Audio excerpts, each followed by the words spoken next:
Այս օրերին անընդհատ քննարկվում էր եւ քննադատվում էր այն փաստը, որ ուժեղ Հայաստան ընտրել է մասնավորապես եվրոինտեգրման հարցերի հանձնաժողովը, ինչու եք այդ հանձնաժողովը ընտրել եւ ինչպես եք պատասխանում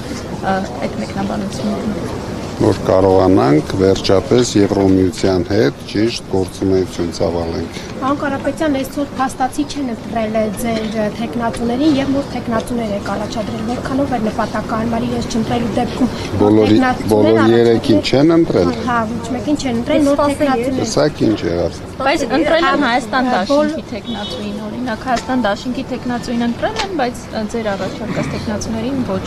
Ինչու է այդպիսի աշխատանք։ Ուժ է ցույց տալիս ԿՊ-ն, չնայած ուժ չունի, բայց ցույց է տալիս ուժ։ Նոր տեխնատուներ առաջադրելով հույս ունեք, որ մյուսներն կընտրեն։ ԿՊ-ից ով է գլուխանում։ Պարոն Կարապետյան։ Մենք մեր գործը անում ենք, իրենք կընտրեն, չեն ընտրի, ինչ կապ ունի։ Պարոն Կարապետյան, ձեր թիմակիցները թրիփը միջանցք չեն համարում, թեև նախկինում ավելի ակտիվ էին այդ նախագծի ռիսկերի մասին խոսում, թրիփի հետ կապված ո՞րն է այն կարմիր գիծը, որը պետք է Հայաստանը չհատի ըստ ձեզ։ Ճիշտ չեք հասկանում Նարեկին, ոչ թե թրիփը հիմա, եթե մենք թողենք, իրենք միջանցք են տալու, բայց մենք ասում ենք, որ այդպես չի լինի, դա կլինի ճանապարհ, ընդամենը դրա մասին է խոսքը։ Մենք խանգարելու ենք իրենց միջանցքին։ Այսօր Նիկոլ Փաշինյանը հայտարարեց կառավարության նիստից հետո, որ Տիգրադաշենը հայկական տարածք չէ։ Այս հայտարարությունը ձեզի չէ հաջորդելու։ Հաջորդելու է 5-րդ հանրապետության հռչակումը։ Ասում ենք լորի։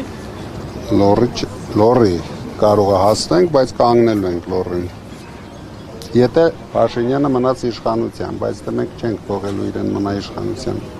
Եվ մեղադրանքի հետ կապված այսօր հանրային մեղադրողը ընթերցեց նորից, թե ինչու են ձեզ մեղադրում, դուք իհարկե հայտարարեցիք, որ ձեզ մեղավոր չեք ճանաչում, բայց պարոն Կարապետյան, ըստ էության ինչու սկսվեց սա, արդյոք միայն կոչից հետո։ Իհարկե միայն կոչից հետո։ Ոչ թե կոչից, երկու բառից հետո կոչ չէր եղել։ Եղել էր մեր ձևով բառերը, որը Փաշինյանին գրգռեց։ Եվ նաև թույլ չտվեցին, որ առանց ձեզ դատավարություններ անցկացվի, ինչու եք ուզում չմասնակցել նիստերին։ Որովհետև այս դատավարությունը ինձ հետ ոչ մի կապ չունի։ Ես նույնիսկ չեմ էլ լսում ինչի մասին այնտեղ խոսում։ Բացարձակ կապ չունի ինձ հետ։ Բոլոր 3 քրեական գործերը բացարձակ ինձ հետ կապ չունեն, դրա համար գալիս եմ ինչ անեմ։ Նստեմ, լսեմ ուրիշների քրեական գործերը,